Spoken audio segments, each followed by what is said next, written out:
এত বড় মহামানব আমার নবী, আমার রসুল যিনি, আমি তাকেই জানলাম না ভালোভাবে একটু, তো কি জানলাম জীবন?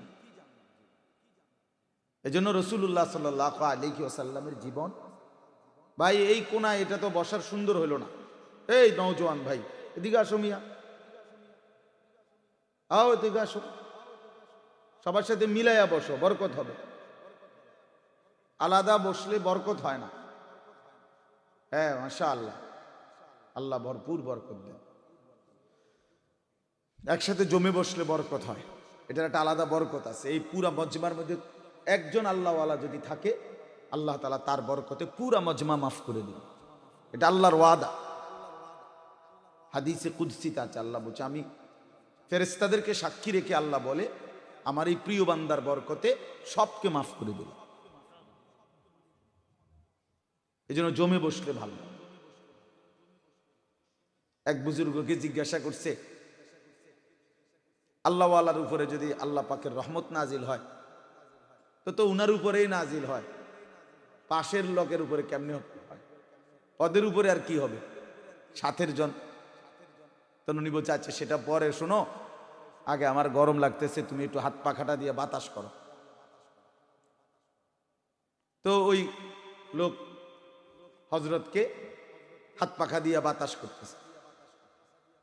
তো হজরতের পাশেও তো ৩-৪ জন ওই বুজুর্গের পাশে বসা, সে নিজেও বসা। তো উনি তাকে একটু পরে বললেন, আচ্ছা তো থামো তো, এখন যে তুমি হাত পাখা দিয়ে বাতাস করতেছো কারে? আপনারে। শুধু আমারই তো না? আপনারই শুধু। কিন্তু আপনি এই যে বাতাস করতেছ, সাথের এগো গায়ে লাগেনি? লাগে তো। তোমার গায়ে লাগেনি? আমার গায়েও বাতাস লাগে। এই এমনি আল্লাহর রহমত যখন কোনো আল্লাহওয়ালার উপরে নাজিল হয়, ও পাশের জনের উপরে এমনি নাজিল। বুঝছেন না কথাটা? পাশের ওয়ালারাও লাভবান। হুমুল কওমু লা ইয়াশকা বিহিম জালিসুহুম। হাদিসে কুদসিতে আছে, আল্লাহ তাআলা বলেন আমার প্রিয় বান্দাদের সান্নিধ্য এমন যে আমি এই সান্নিধ্য, সংস্পর্শ, তাদের পাশে বসা, তাদের সোহবতে বসা, এর কারণে আমি আল্লাহ পাশে বসা কাউকেই বঞ্চিত করি না। লা ইয়াশকা বিহিম জালিসুহুম, পাশে বসা মানুষগুলো বঞ্চিত হয় না। প্রিয় বান্দাদের মজলিস এমন হয়। এজন্য নওজোয়ান ভাইয়া বাবারা মনোযোগ দিলে ভালো। তো বলতেছিলাম রাসূলুল্লাহ সাল্লাল্লাহু আলাইহি ওয়াসাল্লামের জীবন শোনা উচিত, জীবনী শোনা উচিত, পড়া উচিত। রাসূলুল্লাহ সাল্লাল্লাহু আলাইহি সাল্লামের এই বর্ণাঢ্য জীবন, 23 বছর না 63 বছর, কি অসাধারণ, কি চমৎকার, আপনি পড়লে বুঝবেন। বারবার পড়া উচিত, বারবার বারবার বারবার। আমাদের খুলনার হজরত, বাংলাদেশের একজন বড় বুজুর্গ আরিফ বিল্লাহ হজরত মাওলানা মুফতি নুরুল আমিন সাহেব হজরত দামাত বারাকাতুহুম বলেন, রাসূলুল্লাহ সাল্লাল্লাহু আলাইহি ওয়াসাল্লামের ভালোবাসা কেউ যদি বৃদ্ধি করতে চায়, তার কয়েকটা আমল করা উচিত। 1 নাম্বার, প্রতি সোমবারে রোজা রাখা। নবী সাল্লাল্লাহু আলাইহি সাল্লাম নিয়মিত সোমবারে রোজা রাখতেন। এতে করে নবী সাল্লাল্লাহু আলাইহি সাল্লামের প্রতি গভীর ভালোবাসা বৃদ্ধি পায়। 2 নাম্বার, রাসূলুল্লাহ সাল্লাল্লাহু আলাইহি সাল্লাম দৈনন্দিন জীবনে বিভিন্ন ক্ষেত্রে যে সমস্ত দোয়া পড়তেন, সেই দোয়াগুলো গুরুত্বের সাথে পড়া। টয়লেটে ঢুকতে, টয়লেট থেকে বের হইতে, ঘুমের শুরুতে, ঘুমের শেষে, খাবারের শুরুতে, খাবারের শেষে, মসজিদে ঢুকতে, মসজিদ থেকে বের হইতে, যানবাহনে উঠতে, যানবাহন থেকে নামতে, এরকম প্রত্যেক ক্ষেত্রে নবী সাল্লাল্লাহু আলাইহি ওয়াসাল্লাম যেই দোয়াগুলো নিজে পড়তেন, এগুলো শিখে শিখে পড়া। এতে নবী সাল্লাল্লাহু আলাইহি ওয়াসাল্লামের ভালোবাসা বৃদ্ধি পায়। 3 নাম্বার হলো জীবনের সকল কাজ নবীজি সাল্লাল্লাহু আলাইহি সাল্লামের সুন্নাত মোতাবেক, নবীজি সাল্লাল্লাহু আলাইহি সাল্লাম যেভাবে করছেন, যেভাবে দেখাইছেন, যেভাবে শিখাইছেন, ওই সুন্নত মোতাবেক জীবনের সব কাজ, হাসি কান্না, আনন্দ বেদনা, আচরণ উচ্চারণ, লেবাস, পোশাক, চেহারা, সুরত, দাড়ি, টুপি, পায়জামা, লুঙ্গি, পাঞ্জাবি, খাবার দাবার, সর্বক্ষেত্রে আল্লাহ নবী সাল্লাল্লাহু আলাইহি ওয়াসাল্লামের সুন্নাত অনুসরণ করা, নবীজির সুন্নাত মোতাবেক নিজেকে পরিচালনা করা, নিজের জীবন সাজানো। নবী সাল্লাল্লাহু আলাইহি সাল্লাম বাম পাও দিয়ে বাথরুমে ঢুকতেন, আপনি এটা খেয়াল করে ঢোকেন। তিনি ডান পাও দিয়া মসজিদে ঢুকতেন, আপনি একটু খেয়াল করে ঢোকেন। ভুল হইলে 1 সেকেন্ড, কত 10 সেকেন্ডও লাগবে না, একটু বাইরন আবার ঢোকেন। 15 দিন এভাবে নিজেরে মুজাহাদা প্র্যাকটিস করেন, ইনশাআল্লাহ কখনোই ভুল হবে না। এটা সহজ। বাথরুমে তো আমরা কোনো না কোনো পাও দিয়ে ঢুকি, তো সেটা আমি খেয়াল করে ঢুকি যে আমার নবী সাল্লাল্লাহু আলাইহি সাল্লাম বাম পাও দিয়ে ঢুকতেন, ডান পাও দিয়ে বের হইতেন। তো এইটা আপনি খেয়াল করে ঢোকেন। ভুল হইলে 1 সেকেন্ডের জন্য আবার বেরোন, বের হইয়া বাম পাও দিয়ে খেয়াল করে ঢোকেন। দেখবেন ইনশাআল্লাহ কিছুদিন পরে দেখবেন আর এটা ভুল হয় না, অটোমেটিকলি বাম পাওই ঢুকবে।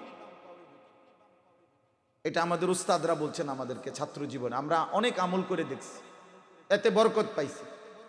এনে পড়েন মাকসুদ ভাই, এনে এসে পড়েন, এনে একবার আয়, তো বরকত হইছে।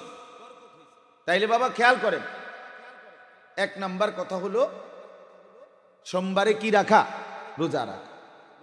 2 নাম্বারে হলো নবীজি সাল্লাল্লাহু আলাইহি সাল্লাম দৈনন্দিন যেই বিভিন্ন আমলে দোয়াগুলো করতেন সেগুলো শিখে দোয়া পড়া, দোয়া নিজে পড়া।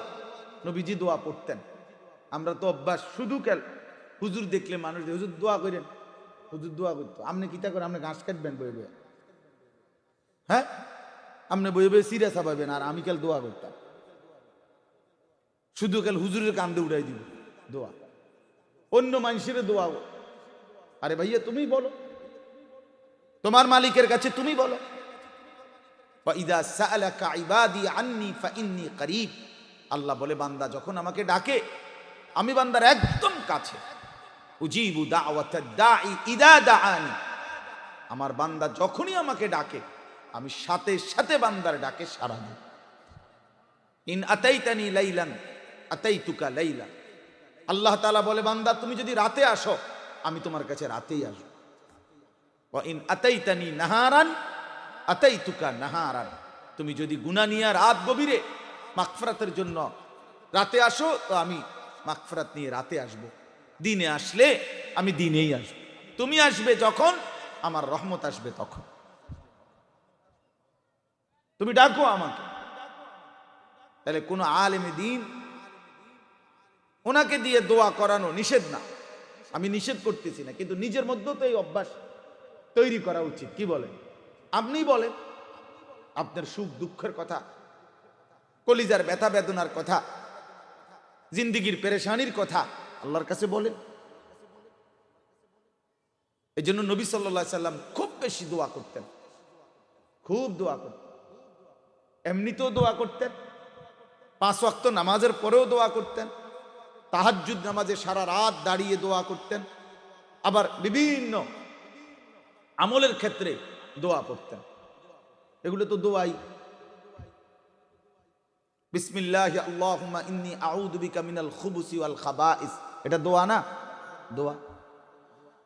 গুফরানাকাল হামদুলিল্লাহিল্লাযী আযহাবা আন্নিল আযা ওয়া আফানি, বাথরুম থেকে বের হয়ে পড়তেন, তো এটা দোয়া। এই জন্য দোয়া পড়তেন। 3 নাম্বার হলো সুন্নাত মোতাবেক সব কাজ করা।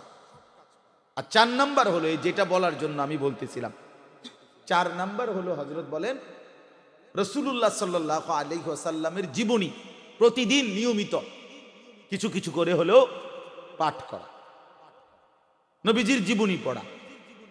আমার নবী সাল্লাল্লাহু আলাইহি সাল্লাম কেমন ছিলেন, কেমন ছিলেন তিনি। আমরা যে সামান্য কিছু টুকটাক নিজেদের মধ্যে বিতর্ক করি, আমাগো এই সমস্ত বিতর্কেরও কোটি কোটি গুণ ঊর্ধ্বে রাসূলুল্লাহ সাল্লাল্লাহু আলাইহি সাল্লাম।